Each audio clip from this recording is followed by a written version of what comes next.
A Associação dos Profissionais de Departamento Pessoal nasceu em 2017, com base em 4 pilares.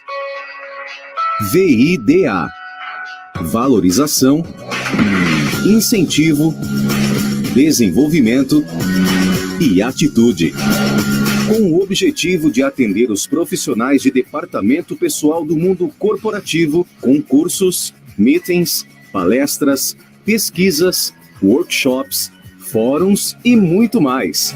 Nossa equipe é composta por experientes profissionais que juntos coordenam a PDP e levam aos associados o melhor e mais atualizado de cada conteúdo. Contamos com diversos parceiros e convênios, a fim de proporcionar as melhores parcerias para nossos associados. Conheça todas as vantagens e benefícios e se torne um associado. A PDP, você sempre atualizado.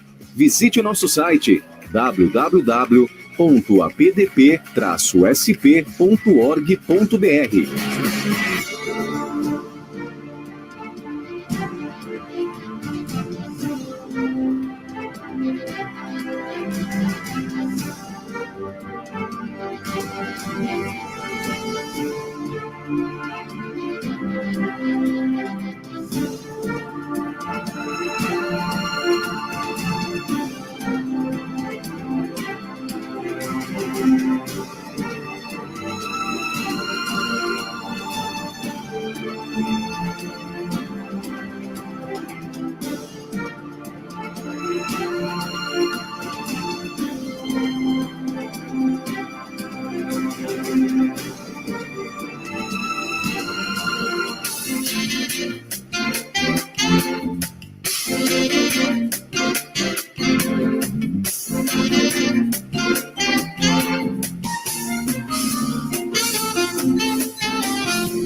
Boa noite.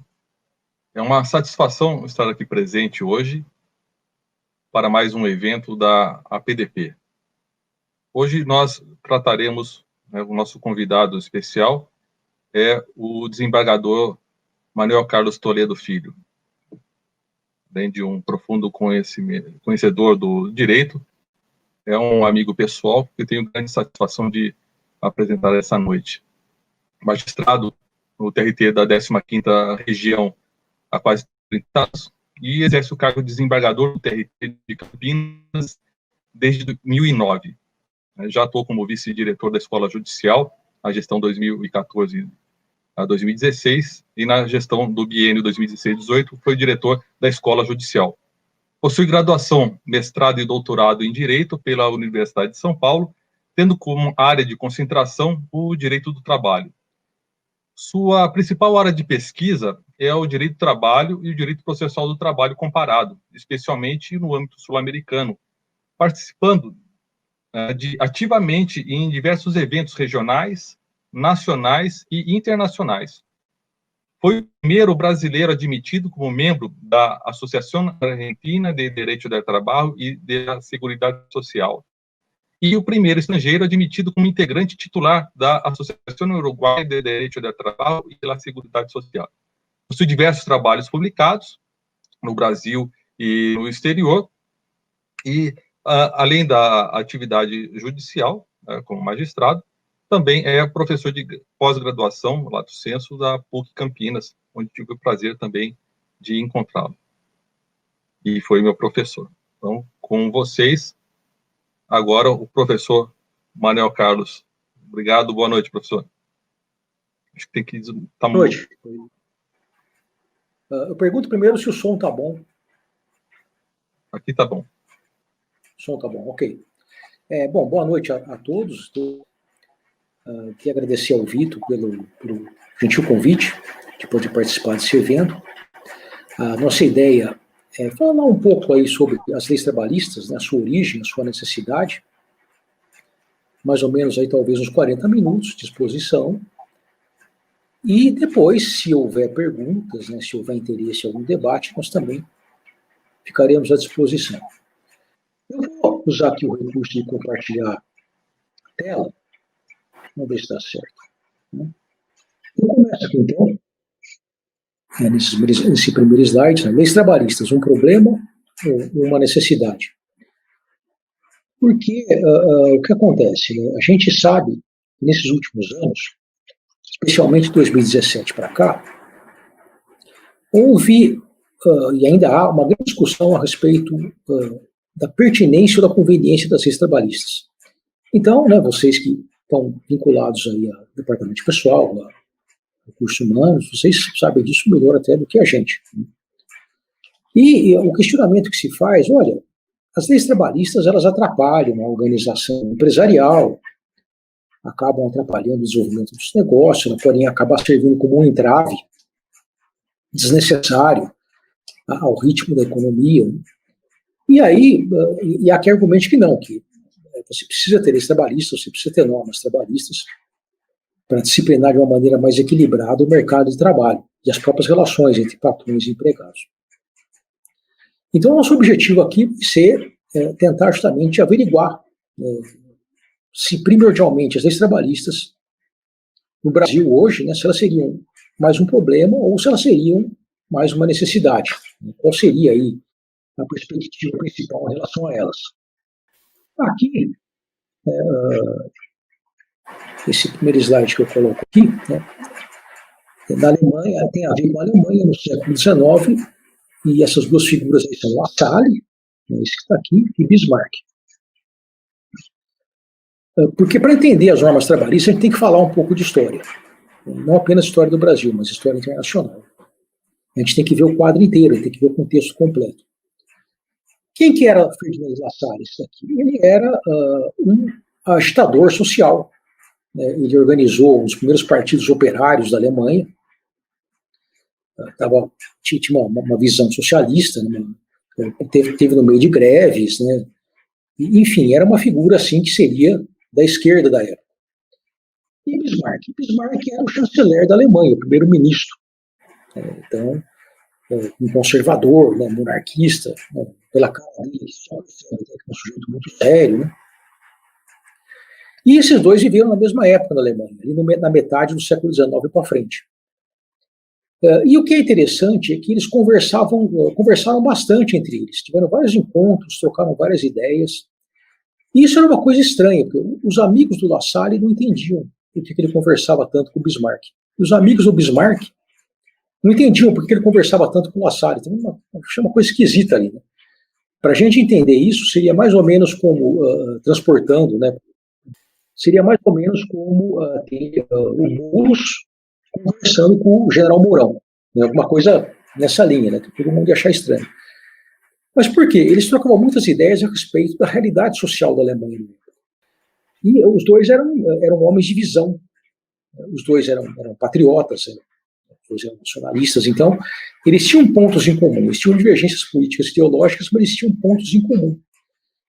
E o Lassalle passou muitas ideias interessantes, ou perspectivas interessantes para o Bismarck, dizendo, olha, se nós queremos ter uma sociedade equilibrada, nós temos que ter algumas regras de contenção do sistema econômico, do sistema de produção, capitalista, etc. Né? E aí, por conta disso, O La Salle, né, o Bismarck, né, quando o La Salle ele acabou morrendo muito jovem, né? De 39 anos quando ele morreu. Ele morreu de uma maneira curiosa, ele morreu num duelo, né? Como ele era um agitador político muito intenso, eu até imaginei que ele tivesse morrido no confronto com a polícia, alguma coisa assim, mas não, ele morreu num duelo, né? O pai de uma moça que ele queria casar e o pai não queria que ele casasse com ela, acabou dando tudo errado, né? Mas o Bismarck continuou. E o Bismarck, na Alemanha, ele foi o precursor do Estado Social, que na época ele chamava até a direita de lá, chamava de socialismo estatal, né? E ele lançou a lei de seguro de saúde aqui, por exemplo, a lei de seguro de acidentes, a lei de velhice e seguro de validez, né? E já depois dele fora do governo, mas ainda nessa mesma toada, né, nessa mesma sequência, veio a lei de proteção dos trabalhadores. Isso tudo ali no final do século XIX.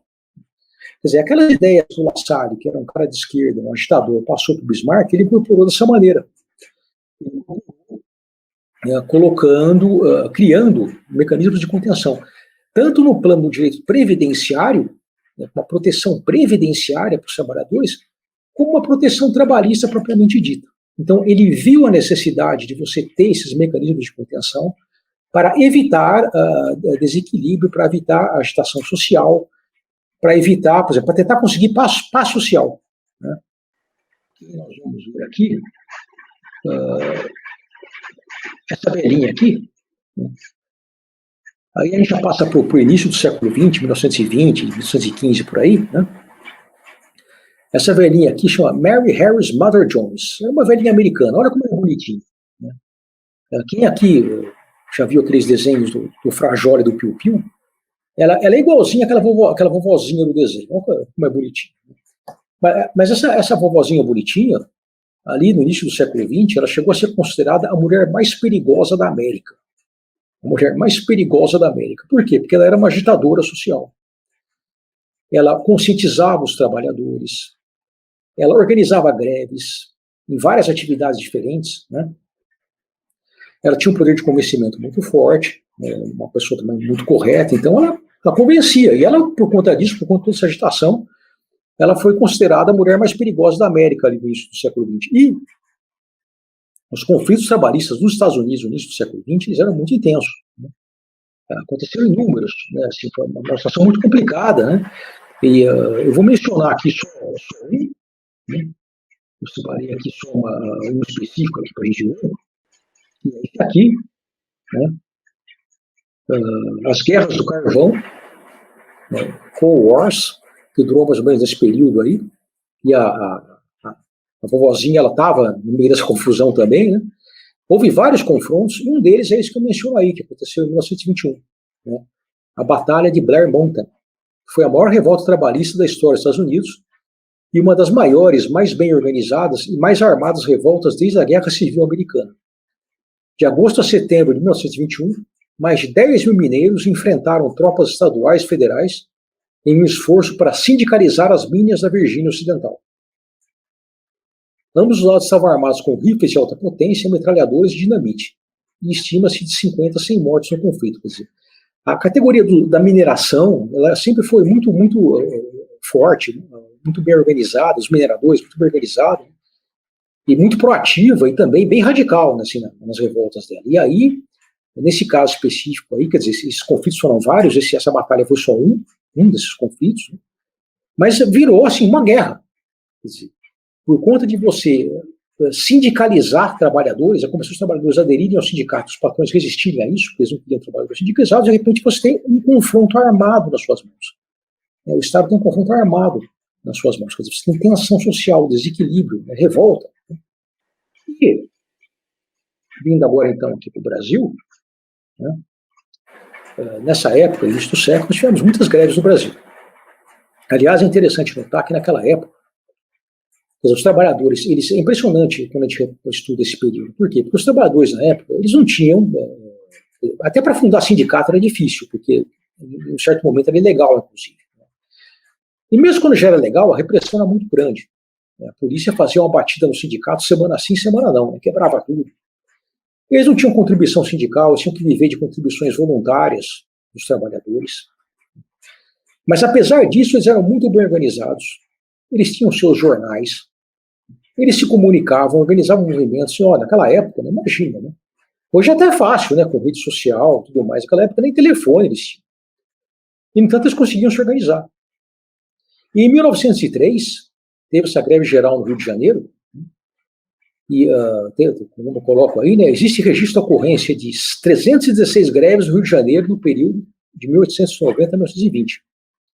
Sendo que destas, 42 foram greves conjuntas, ou seja, greves que reuniram várias categorias diferentes de trabalhadores. Os motivos principais eram aumento de salário, redução de jornada, reação a demissões e pagamentos de salários atrasados. E dentre elas destaca-se, lá no Rio de Janeiro, a greve geral de 1903, da qual participaram cerca de 40 mil trabalhadores. Então, notem, uma greve com 40 mil trabalhadores, se acontecesse hoje em São Paulo, seria uma greve de respeito, né? Seria uma greve forte, uma greve intensa, uma greve com muita gente. Imaginem isso em 1903. 1903. E essas greves gerais, o que acontecia em relação a elas era sempre o mesmo fenômeno. Elas começavam pequenas, começavam apenas numa categoria, numa fábrica, numa empresa, mas elas iam espalhando, porque outras categorias elas iam aderindo. Isso pode gerar um estado, né, de quase insurreição popular mesmo, né, porque ninguém controla o tamanho. Esses movimentos você mais ou menos controla o jeito que eles começam, mas você não consegue controlar muito o jeito que eles terminam. Né? Tinha a greve geral, conhecida como foi a greve dos 100 mil, participando de 100 mil trabalhadores. Essas greves, vários imigrantes estrangeiros, anarquistas, comunistas, socialistas, estão vendo aqui, são menos anarquistas. Era muito comum. Foi uma greve que marcou bastante também, né, o movimento sindical brasileiro, para vocês verem, quer dizer, isso tudo antes do Getúlio, isso antes da CLT, isso antes de qualquer coisa. Você tinha uma organização operária muito forte, atuante, proativa, né, bastante eficiente. E o que nós tínhamos, então, nessa época, não apenas no Brasil, mas no mundo, tá, era um estado de revolução. Né? Nós temos aqui o Lenin, né,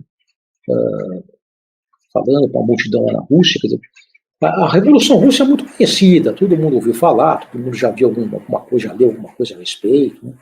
Já viu algum filme, enfim, ela é bastante conhecida, ela aconteceu nessa época, né? A Revolução Russa é de 1917, a greve geral em São Paulo também. Né?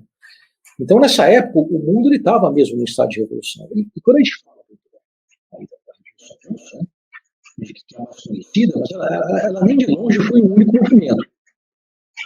Nós tivemos nessa mesma época, por exemplo, teve a Revolução Russa de 17, né? Mas lá em Bruxelas, na Bélgica, lá em novembro de 1918, teve o Conselho dos Soldados de Bruxelas, que também tinha esse ímpeto revolucionário. Na Holanda, também, em 1918, nós tivemos a Semana Vermelha Holandesa. Na mesma época, aí na Itália, o Biênio Vermelho Italiano. Né? 3 anos de socialismo, de intentos socialistas, ou movimentos comunistas, socialistas na Itália. E na Espanha, de 1918 a 1920, o triênio bolchevique espanhol. Então, era esquerda, movimentos de esquerda, revolucionários para todos os lados. Né? Esses aí não foram os únicos. Nós tivemos outros também, além deles, né? Muitos outros. Eu relacionei mais alguns aqui. Isso, República Socialista da Finlândia, em 1918. República Soviética da Baviera, na Alemanha, né, em 1919. República Soviética da Eslováquia, também em 1919. República Soviética da Hungria, também em 1919. Quer dizer, foram governos soviéticos, né, comunistas, socialistas, que se instauraram nesse país e ficaram ali por algum tempo. Né, acabou não dando certo a experiência, né, eles acabaram saindo, sendo colocados para fora, mas durante algum momento eles estiveram ali. Eles estiveram no poder. Você tinha um mundo em estado de revolução, né, o capitalismo em estado de revolução, o capitalismo correndo o risco de cair de repente. Né. E não foi, portanto, por acaso, que nessa mesma época surgiu, então, o quê? A Organização Internacional do Trabalho. A Organização Internacional do Trabalho foi fundada por diversos países diferentes, né, por representantes de diversos países diferentes. Na presidência dela estava um sindicalista americano, né, o Samuel Gompers. E qual que era o objetivo da Organização Internacional do Trabalho? Era estabelecer, no plano internacional, normas mínimas de proteção aos trabalhadores. Normas mínimas de disciplina na relação capital e trabalho, de modo que você não tivesse uma exploração sem regras, sem limites, desmedida, e que uma exploração que iria acabar levando o quê? A insurreição, trazer perigo para todo mundo.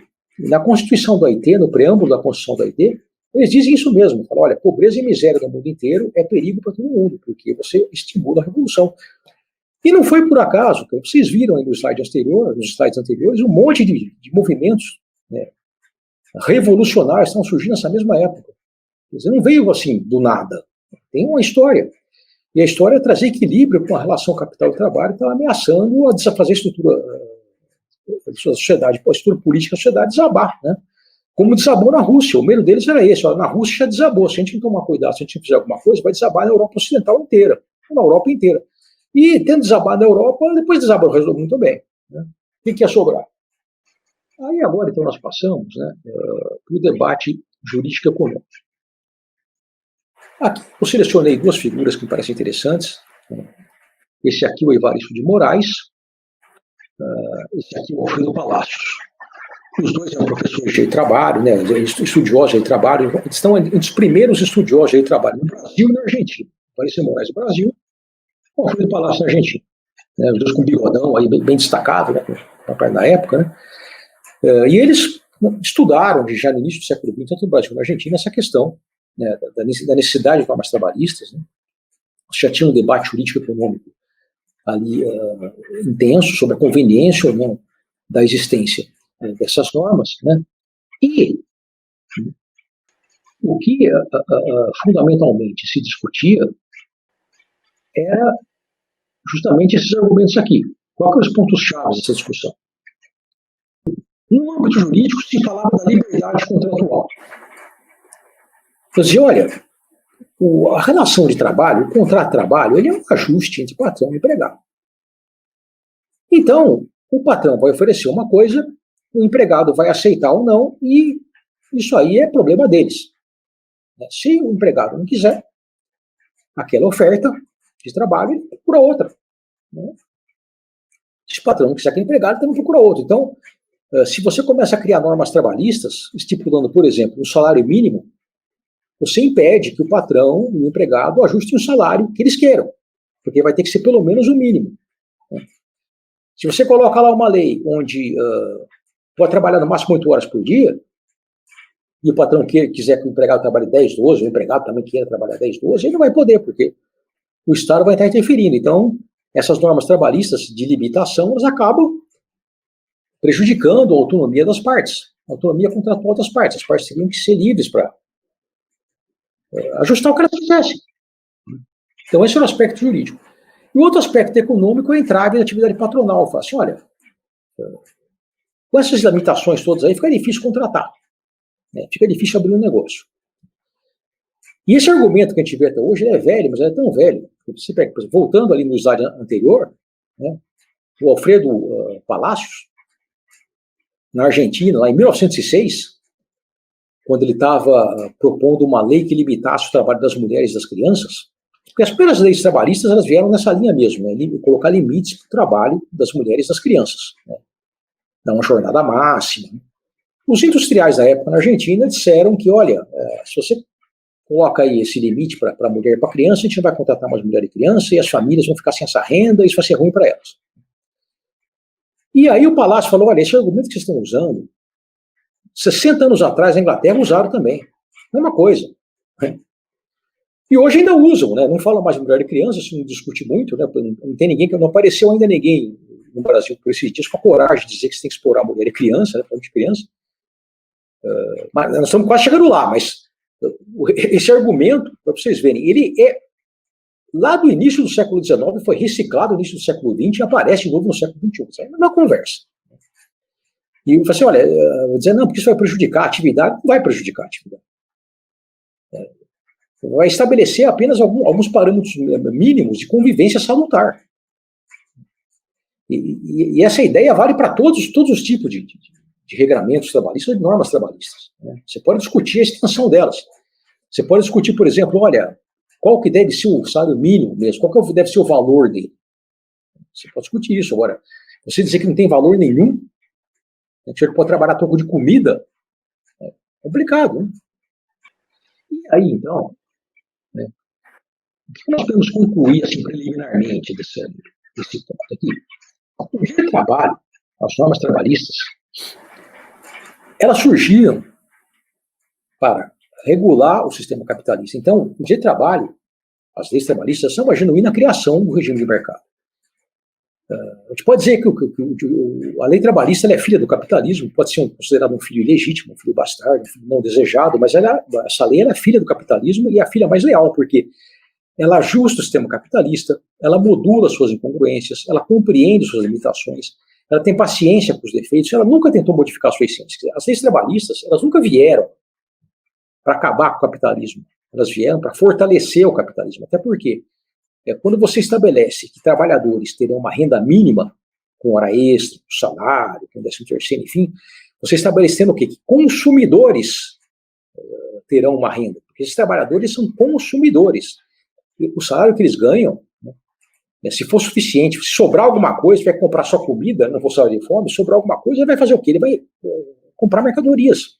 Né? Ele vai atuar fortalecendo o regime de mercado. Vai, inclusive, dar uma certa sustentação àquela ideologia marxista que dizia, olha, o trabalhador fica reproduzindo o próprio sistema. De fato, ele reproduz mesmo. E o dia de trabalho ajuda o trabalhador a reproduzir o sistema. Então, o dia de trabalho acaba sendo um amigo do capitalismo, né? Um amigo do regime de mercado, um amigo dos empresários. É que as pessoas não percebem, elas não fazem essa conta, elas não fecham um quadro completo. Elas ficam muito ali no imediato. Assim, não, se acabar com todas as normas trabalhistas agora, eu consigo me virar melhor aqui. Só que isso pode funcionar ali no começo, mas vai dar muito problema logo na sequência. Porque logo na sequência você vai ter uma massa de trabalhadores perguntando por que eles têm que suportar aquilo. Por que eles têm que aceitar aquilo? Né? Se eles são maioria, se eles são mais que todo mundo, por que eles têm que aceitar aquilo?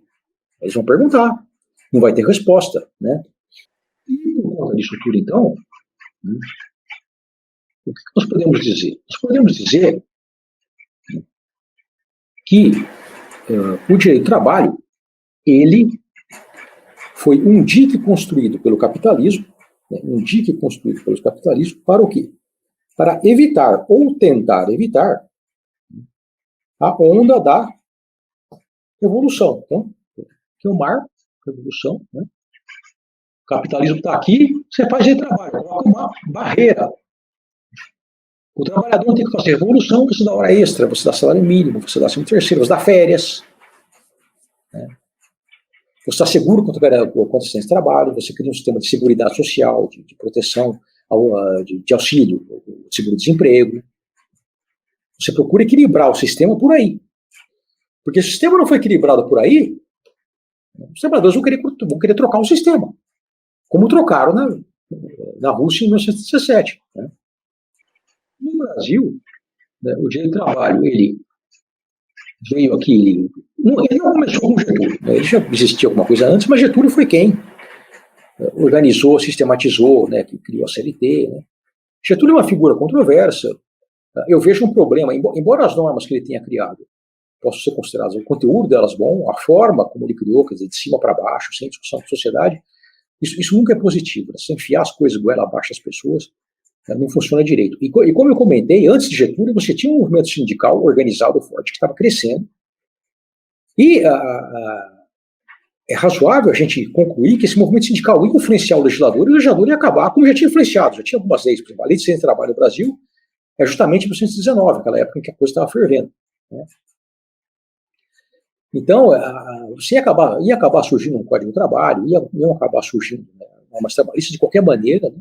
Só que de baixo para cima, não de cima para baixo, como o Getúlio fez. Mas, enfim, ele cumpriu lá o papel dele na época histórica que ele cumpriu. Agora, falar um pouco, está bem na época, né, de eleição dos Estados Unidos e tudo mais, está interessante, gente. Porque toda vez que critica o direito de trabalho no Brasil, eles normalmente se voltam lá para os Estados Unidos. Por que não faz igual? Por que não faz aqui o que tem nos Estados Unidos, né?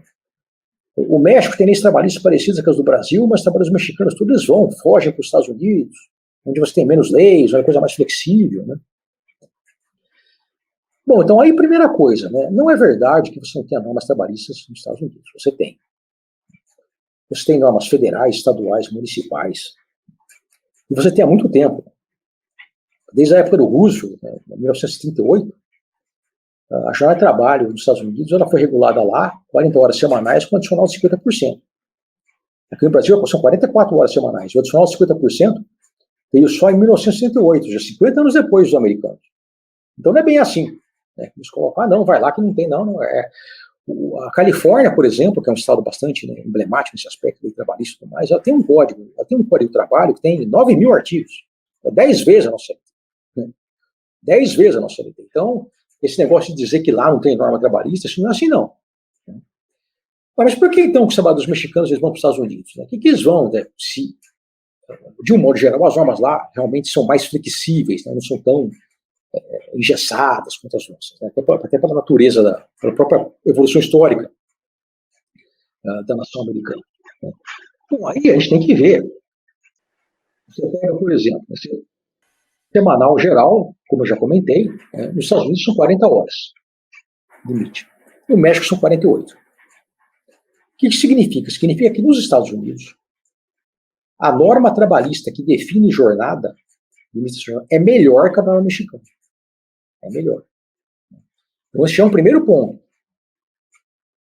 Depois, você pega a questão do prazo de prescrição, prazo geral de prescrição. O prazo que você tem para entrar na justiça para cobrar direitos. Que você entenda que tenha sido violados. No México é só de 1 ano, nos Estados Unidos são 2. São 2 prazos curtos. Mas nos Estados Unidos é o dobro do que tem no México. Né? Então, outro ponto favorável. Agora, o que realmente pega lá, né, e vai pegar muito, é isso daqui, o salário mínimo. O direito do trabalho, ele tem, as normas trabalhistas tem normalmente 2 pilares, jornada e salário. Jornada, nós já vimos que nos Estados Unidos a limitação é melhor que a americana, é melhor que a limitação mexicana. E o salário mínimo? O salário mínimo nos Estados Unidos, que não é negociável, você não pode contratar, você não pode chegar nos Estados Unidos, que seria a terra da liberdade, né?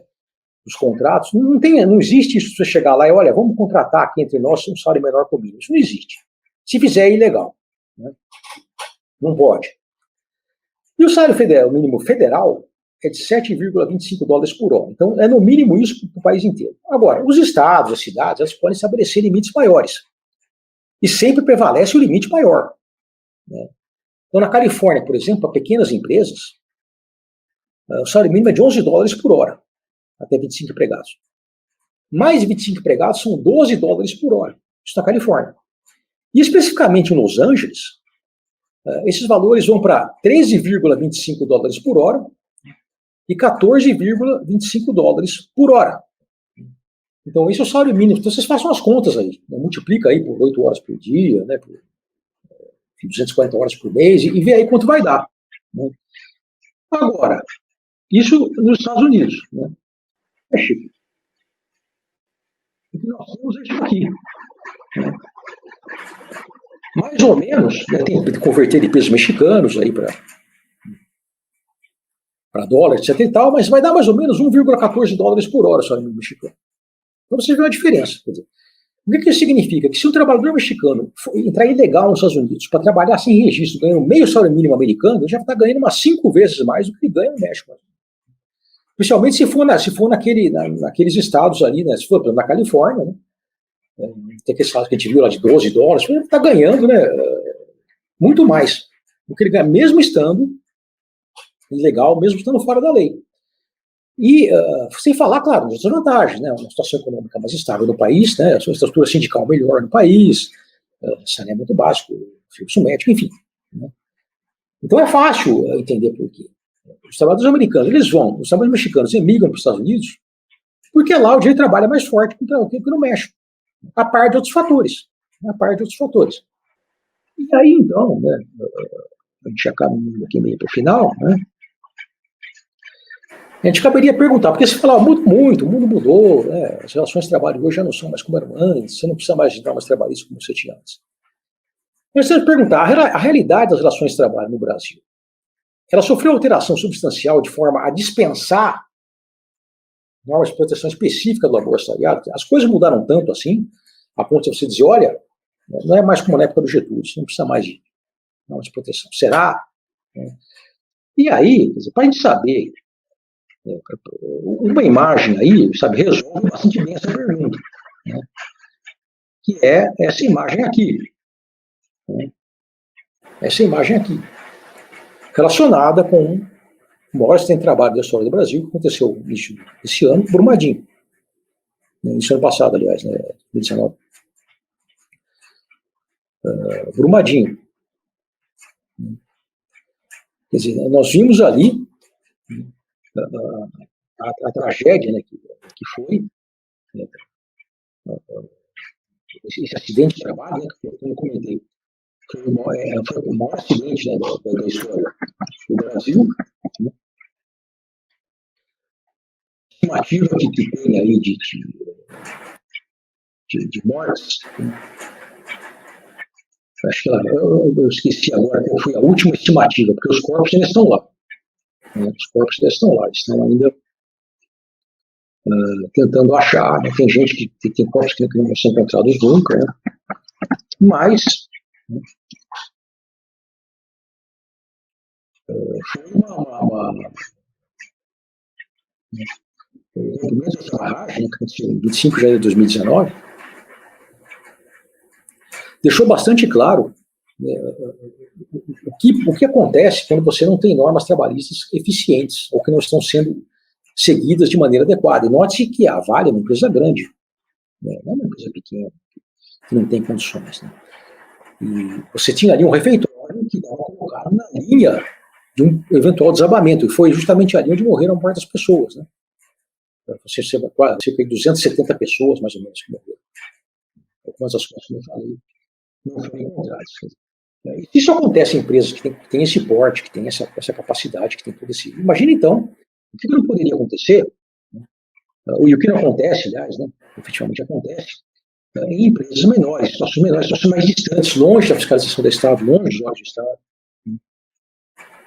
Se em lugares como o Estado de São Paulo você ainda encontra denúncias de trabalho escravo, né? E em zonas mais remotas, então, o que nós vamos encontrar ali, ou por ali, né? Então parece claro que não dá para dizer que você teria uma realidade aqui no Brasil, né, eventualmente apta a querer dizer que você não precisaria de normas trabalhistas. Né? É pelo contrário. Né? Pelo contrário, o que a gente percebe é que nós precisamos dessas normas sim, nós podemos discutir a conveniência, a extensão de algumas delas, em ordem de tornar a coisa menos burocrática, mas não dá para ficar sem. Nem aqui, nem no resto do mundo, diga-se de passagem. No mundo inteiro você tem, né, porque o Justiça do Trabalho, que dizem que só existe no Brasil, você tem no mundo inteiro, não em todos os países, mas na maioria deles você tem. Né? Então, por quê? Porque precisa. Você precisa ter um órgão especializado no ofício do trabalho. Então, tem muita lenda em torno dessa questão. Está aí o meu e-mail, né, para depois o meu contato, né? E eu vou então parar aqui o compartilhamento. Né? E eu fico então, o que eu tinha que colocar, né, agradeço a atenção, e fico à disposição para dúvidas, debate, perguntas, né, estamos aqui para o que for necessário. Bom, boa noite, professor. Obrigado pela explanação, acho que foi bastante esclarecedor e interessante. Já tinha comentado com alguns colegas que seria realmente uma abordagem tanto jurídica, né, histórico e social. E acho que deu para verificar, né, tanto a questão histórica com essa relação que nós temos, né, desde início, né, da própria Revolução Industrial até hoje. Algumas coisas tiveram uma evolução, mas algumas ideias, né, e pensamentos e atitudes, talvez, elas se mantenham, né, muito semelhantes. Eu tenho algumas perguntas, e acho que uma acaba sendo complementar de outra, Uma é da Silvia, que ela faz uma colocação e depois ela entra com um questionamento, depois eu já emendo numa outra, que acho que vou colocar as duas, que talvez sejam a mesma ideia. Ela comenta assim: o direito de trabalho é o propulsor da economia, né, como foi comentado. E sem o trabalho, não há como movimentar a economia. Né. Já visto, a gente percebeu, né, a questão dessa realidade, até que foi comentada na exposição, com o auxílio emergencial nesse período. Né, a injeção que deu na economia, mesmo dando o valor direto aos trabalhadores, às pessoas que estavam necessitando, quer dizer, houve uma movimentação direta, né, que houve até uma alteração da balança interna.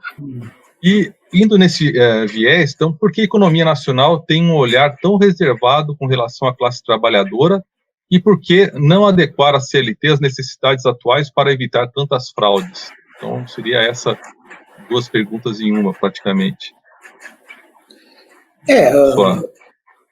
Sim. A questão, por exemplo, a gente percebe um preconceito muito grande, né, em relação às normas trabalhistas. E isso é relativamente fácil de explicar. Então, primeiro, o Brasil foi construído na base do trabalho escravo. Nós tivemos aqui 350 anos de escravidão legal, formal. Então foram 350 anos onde o trabalhador ele era comprado, alugado, vendido, emprestado, doado. Isso era normal. Vocês pegam os jornais do final do século passado, olha, aluga um moleque muito bem apessoado, né? Aluga um moleque carpinteiro, aluga uma preta cozinheira, isso aí estava lá, nos jornais, só pegar lá. E também de fugas de escravos. Olha, fugiu, escravo fulano, né? Da nação Onga, não sei o quê, que tem...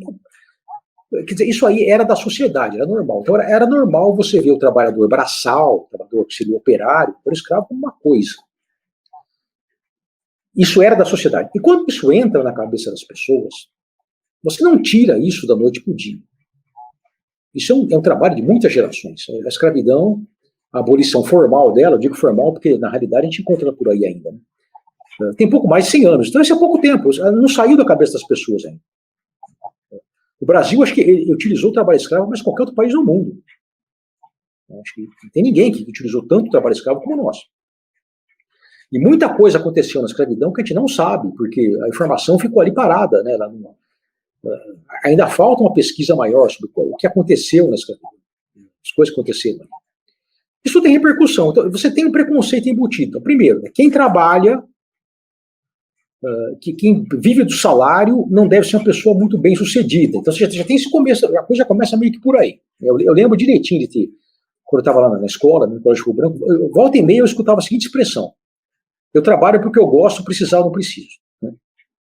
Quem precisa trabalhar é um fracassado. Né? Você imagina, você precisa trabalhar, não preciso. Né? Então, isso aí, então tem esse aspecto psicológico que está na cabeça de todo mundo, mas que as pessoas vão admitir isso sob tortura.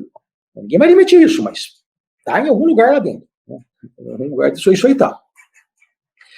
E também, notem, na classe média, que é aquela formadora de opinião, volta e meia você escuta, você vai no churrasco com os amigos, vai tomar uma cerveja, agora não, né, porque agora está todo mundo confinado, mas quando não dá para fazer isso, né, você ia lá e sempre tinha, isso aconteceu comigo várias vezes, sempre tinha lá um empresário, um pequeno empresário que reclamava do seu trabalho, não, porque não sei o quê. Então se você fosse pegar a opinião por espaço amostral que você tinha ali, tinha que acabar com o dia de trabalho, tinha que acabar com o dia de trabalho.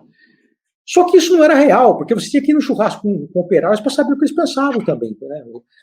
Lembrando que os operários são a grande maioria. Então imagine se você vai no churrasco de motoristas profissionais que vivem de dirigir, né? Transportadores autônomos, motoristas de táxi, gente que precisa da direção para sustentar assim a sua família. Pergunta para eles o que eles acham do Código de Trânsito. Né? Pergunta para eles o que eles acham da autoridade de trânsito. O que você acha que eles vão falar? Não vão elogiar. Né? Vão dizer que não, que só serve para atrapalhar, que só serve para a indústria de multas e que não deixam trabalhar, vai ser essa. Agora, se você for num churrasco de ciclistas, né, e perguntar para eles o que eles acham do Código de Trânsito, vai dizer, isso é muito leve. Você tinha que ter punições maiores. A gente vem morrendo aí, o pessoal não respeita. Né? E a autoridade de trânsito também não faz nada, tudo conivente. Sabe? Não adianta você querer formar uma opinião só com um lado da coisa. E o lado que a gente vê na imprensa é só o lado do empregador. O lado do trabalhador não aparece. Quando a gente dá uma decisão, por exemplo, assim, condenando uma grande condenação, todo mundo fala, olha, que absurdo, né? Se ela erra contra o empregador, isso sai no jornal todo dia, né? Agora, se ela erra contra o trabalhador, ninguém fica sabendo, porque se entende que isso é um fato da vida. Então é preconceito. Não é ciência, não é história, é preconceito. É falta de informação, é por isso. Né? E a questão das fraudes, você dependeria de mais fiscalização. Você dependeria de mais agentes, inspetores do trabalho, agentes, né, fiscais do trabalho. Dependeria, enfim, de uma estrutura estatal mais eficiente. Hoje a gente não tem nem Ministério do Trabalho mais. Primeira coisa que o governo fez, o atual governo fez, a primeira coisa que ele fez foi acabar com o Ministério do Trabalho, que não precisa. Bom, os fiscais já são poucos, você fica com menos, né? Aí a tendência vai ser com que você realmente as normas na prática não sejam aplicadas. Isso é muito ruim, por quê? Porque isso vai gerar insatisfação, vai gerar tensão social, vai gerar conflito, né? Vai gerar acidentes de trabalho, vai gerar revolta. Isso não é bom para ninguém, só que você não vê isso no curtíssimo prazo, isso aí você vê no médio prazo. Então, respondendo de modo bem objetivo, né, para completar, preconceito, né, e ausência de investimento, que tem a ver com preconceito também, você não precisa porque isso não serve para nada. Não, perfeito. Tem outra questão aqui que colocaram, acabam até em alguns momentos elas se tangenciam, né? Não sei se já a parte foi respondida, mas essa aqui tem uma abordagem um pouco mais prática, né, de um outro colega que coloca, falando sobre a reforma. A reforma trabalhista foi um passo para que as mudanças pudessem ser alcançadas, mas por que as leis deixam margens para tantas interpretações? Por que não serem mais objetivas e concisas, de modo que sua aplicação ajude a todos? Essa é fácil de responder.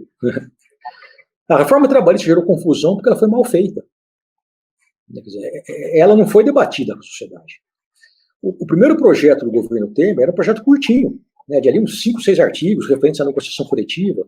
De repente, no meio da discussão, virou um projeto enorme, abrangendo temas os mais variados, né, e uma correria para aprovar.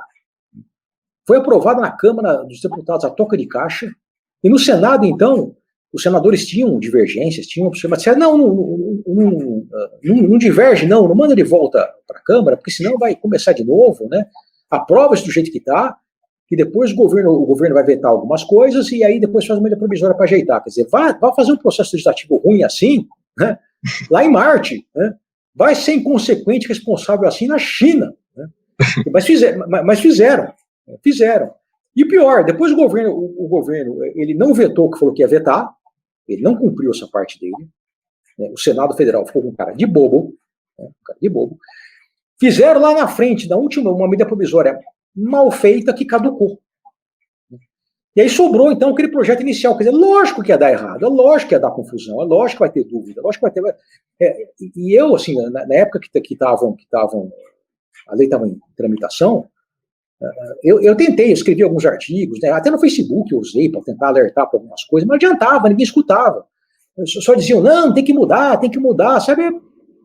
Então, incompetência, inconsequência e irresponsabilidade. Fizeram uma lei mal feita para atender uma circunstância política, uma aspiração política, né, enfim, uma conveniência política da época. Então, a culpa de você ter várias interpretações diferentes e disso gerar insegurança não é da Justiça do Trabalho, é de quem fez a lei. Tem que cobrar essa conta deles. Por exemplo, o Brumadinho, né, quando deu aquele problema de Brumadinho, começaram a questionar, porque a reforma trabalhista ela colocou limites por indenização por dano moral, né? E aí, quando aconteceu o Brumadinho, falaram, e agora? O sujeito que morreu lá sufocado, né, ganha salário mínimo, a indenização que ele pode ter direito por dano moral vão ser 50 salários mínimos? Aí até os defensores da reforma dizem, não, imagina, não é isso não, quando tem morte não é assim. Onde que está escrito na lei quando tem morte não é assim? Nunca ninguém falou isso. Eles mesmos chegaram à conclusão de que eles não tinham como... Eu falei uma vez numa lista, né, de discussão, eu falei, escuta, cadê aquele pessoal, depois que aconteceu o Brumadinho, naquela tragédia, cadê aquele pessoal que defendia o limite da indenização? Está escondido embaixo da cama? Né?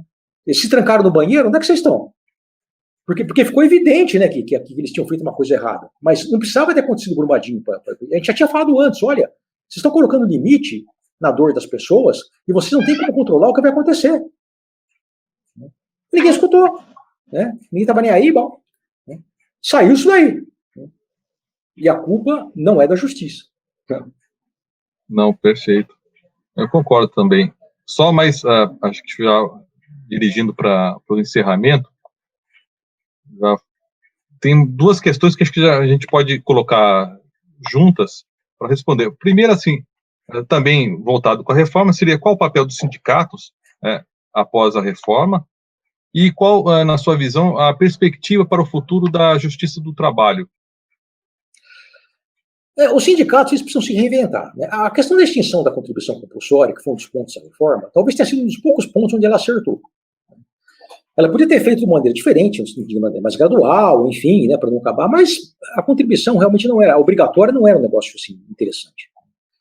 Porque você estimulava sindicatos que não trabalhavam. Eles tinham uma fonte de receita muito simples, muito fácil. Né? Então tem que se reinventar, tem que começar a voltar a ser como eram os sindicatos no início do século XX. Aqueles que eu comentei lá nos slides, que faziam greve de 100 mil em São Paulo, greve de 40 mil no Rio de Janeiro, sem internet, sem rede social, sem nada, e com a polícia batendo neles dia sim, dia não. Se eles conseguiam, como é que os sindicatos agora de hoje não podem conseguir? Se eles conseguiam, os sindicatos hoje podem conseguir também, só que tem que ter vontade, tem que ter a coragem que aquele pessoal tinha, né? A ousadia que aquele pessoal tinha, tem que ter. Né? Então isso é essa. E a Justiça do Trabalho, ela fez, durante todo o tempo da sua existência, aquilo que a sociedade esperava que ela fizesse, que era controlar o conflito do capital do trabalho. Foi só para isso. Aliás, quando a gente pega as atas das assembleias legislativas da Constituição de 34, 37, para que tem que estar criando esse trabalho? Para controlar a greve. Isso está escrito lá, reescrito. Controlar o trabalho criar o trabalho para controlar a greve. Aliás, a Constituição 34 não tinha previsto direito à greve, por quê? Porque ela previa o trabalho. Eles disseram, bom, se tem trabalho, não precisa ter greve. Vai lá no trabalho. Então ela foi criada para assim, ajudar o empregador. Né? E foi só isso que ela fez, ajudar o sistema. Foi isso que ela fez esses anos todos. A sociedade tem que quem for modificar as leis, né, tem que estar atento para as lições da história. Né? Você não pode, por conta de uma tremenda vontade de acomodar o presente, ignorar o passado. Porque se você faz isso, você destrói o futuro. Então, se quer acomodar o presente, você ignora o passado, você destrói o futuro. Tem que ter muito cuidado com isso daí. Né? Então, quem está eleito lá para fazer lei, presta atenção. Porque quem fizer isso vai estar registrado lá. Né? Essa conta vai ser cobrada em algum momento por alguém. Então, a gente tem que decidir. Mas com sabedoria, né? Com equilíbrio e sem preconceito. Estudando, olhando a história.